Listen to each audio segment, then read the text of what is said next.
Hi friends, good morning. நம்ம இன்றைக்கி என்ன பார்க்க போகிறோம்னா, நிஃப்டியில் 25,300 கால் அண்ட் புட் ஆப்ஷன் தான் பார்க்க போகிறோம். இன்றைக்கி மார்க்கெட் சப்போர்ட் லைனில், நம்ம போட்ட சப்போர்ட் லைனில் மார்க்கெட் டச் ஆச்சுன்னா ஒரு ட்ரேட் எக்ஸிட் பண்ணுறது நல்லது. அதே போல் கேண்டில் அது கீழே க்ளோஸ் வச்சுச்சுன்னா எக்ஸிட் ஆகிடுங்க. புட் சைடில் நமக்கு ஒரு நல்ல ட்ரேட் கிடச்சிருக்கு. சப்போர்ட் லைனில் ஒரு நல்ல ட்ரேடு 30 பாயிண்ட்ஸ் மேலே நமக்கு கிடச்சிருச்சு. கால் சைடில் அதே போல் சப்போர்ட்டுக்கு வரும்போது ஒரு ட்ரேடை எக்ஸிட் பண்ணுங்கள். சப்போர்ட் லைனை விட்டு கீழே கேண்டில் க்ளோஸ் வச்சுச்சுன்னா 15 பாயிண்ட்ஸ் வரையும் ஸ்டாப் லாஸ் போட்டு வெயிட் பண்ணுங்கள். அதுக்கு கீழே போச்சுன்னா க்ளோஸ் பண்ணிடுங்க.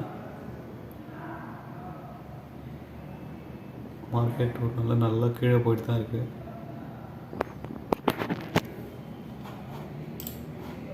Market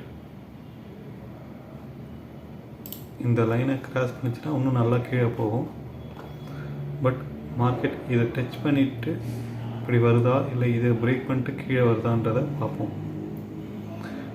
thank you friends, and subscribe to our channel. Thank you. பாருங்கள், கால் சைடில் டச் ஆகிடுச்சு. இப்போது ஒரு கால் சைடில் புக் பண்ணுங்கள்.